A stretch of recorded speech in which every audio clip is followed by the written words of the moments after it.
Hey everyone, it's Gemma. Ever wondered what mechanisms operated in the background of Dragon's Dogma to change your main pawn's behavior? And by that I mean, what actually is going on? For as long as I've played the game, I've been making notes and keeping track of pawn behaviors, both good and bad.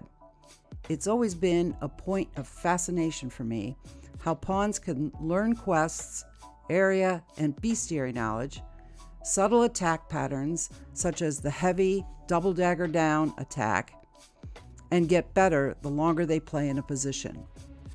Inclination changes over time have also interested me. 10 years in, and we actually know a great deal. Don't span pawn commands, that inclinations are based on a numerical system, that the neutralizing elixir actually resets all pawn behaviors to the middle value, 500, that it's not necessary to use the neutralizing elixir every time the player changes their main pawn's vocation, and that somehow hired pawns have an effect on our main pawn's inclinations, to name a few mechanisms. 5 years ago, Ghost of Kirin wrote an article on GameFAQs, and the link is below in the description, entitled Main Pawns Encounter Frame Count, which lifted the curtain behind how the main pawn's inclinations change over time. This article has had a profound impact on how I understand pawn inclinations to change, and I want to share my results. Part 1 is a preliminary look. Berahur, a strider, is the main pawn in this scenario. She is a challenger, scather, utilitarian mitigator. Shadow, a mage, is pawn 1. She is a utilitarian, challenger, mitigator, medicant. Kate, a ranger, is pawn 2. She is a challenger, utilitarian, mitigator, scather. I use the 9-7-5-3 method to refresh Berahur's inclinations. I then used the resting bench to update the server, after which I immediately paused the game to write down all her inclination values. These are listed on the screen. Finally, I idled, or kind of stood still, until I observed what, if any, of Berahur's inclinations values changed. To determine the time that passed between going active and any changes, I placed markers inside my editing software. By subtracting the difference between marker 2 and marker 1, I determined how long we idled. For the sake of brevity, I sped up the waiting period 400 times post-production.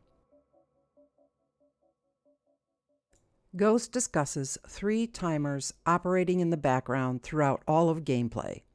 The 3-minute timer, which runs for 3 to 3.5 minutes, the Medicant Pioneer timer, which runs for 2 to 2.5 minutes, and the 4-minute or EX skill use timer. The 3-minute timer shows the effect of any hired pawn's top 2 inclinations on the main pawn's top 2 inclinations. While we can't see the effect of the challenger inclination in this first example, we can clearly see how Berahur's utilitarian rose, as described by Ghost, by approximately 1.7.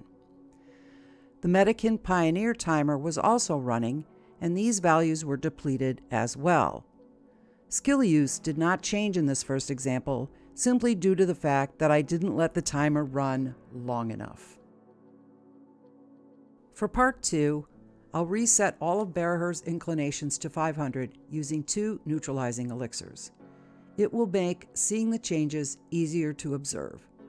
All values will be put on the screen, and I'll again use markers in the editing software to time changes in inclinations and skill use. Speaking of my editing software, the playback frame rate can be set to a preferred value. For all my videos, I've chosen 60 FPS as it matches the frame rate of Dragon's Dogma Dark Arisen on PC. Ignore any values that Dinput 8 shows, However, for those doubters, I also use Razer Cortex software program, which monitors the game's FPS. After approximately 2 minutes and 20 seconds, the Medicant Pioneer timer kicked in and Berher lost 5 points in her Pioneer inclination. No change was observed in her Medicant inclination, however. After approximately 3 minutes, the 3-minute counter cycled, and all of Berher's inclinations dropped by 0.48 points, except Challenger and Utilitarian, which rose by 1.68. Thus, we can clearly see that the top 2 inclinations of the hired pawns affected that of the main pawn, just as Ghost wrote. The final value that falls occurs at the 4-minute and 20-second mark. This is a much longer timer, which runs for 4 to 4.5 minutes, and Ghost referred to it as the EX skill use timer. It's probably more correct to refer to this timer as the skill use timer, since it has nothing to do with the pawns spamming second or third tier skills. Rather, it has more to do with the stamina drain of the Arisen. It gets more complicated once the Arisen and main pawn are in battle, and the Arisen suffers a complete stamina drain. More on that in another video, so stay tuned. For part 3, I changed the support pawns in the party. Gem, a fighter, is pawn 1. She is a mitigator scather. Oriel, a warrior, is pawn 2. She's also a mitigator scather. As before, Berher's inclinations were reset to 500 using 2 neutralizing elixirs, and we rested at the resting bench. I do know that 1 neutralizing elixir is enough to reset all inclinations to 500, but I began by using 2, and I wanted to stay consistent in how I conducted the tests. I decided to cut to the chase in parts 3 and 4 and just use the freeze frames rather than the sped up videos. As you can imagine, it does get rather tedious to watch over 7 hours of videos just watching for the changes in inclination values. All changes in inclination values are posted on the screen along with the time they occurred. In part 4, I swapped the support pawns in the party. Gem is still pawn 1, but now Kate, a ranger, is pawn 2. Kate is a challenger utilitarian. Once again, Berher's inclinations were reset to 500, and I summarized any changes in inclination values along with the time they occurred on screen. Parts 1 through 4 were each repeated 10 times to be sure that any changes could be replicated and weren't due to random chance. I opted to have the party idle during all of this, and this was done to show just how the 3 timers operate in the background, although they do this whether idling, traveling, or engaged in battle.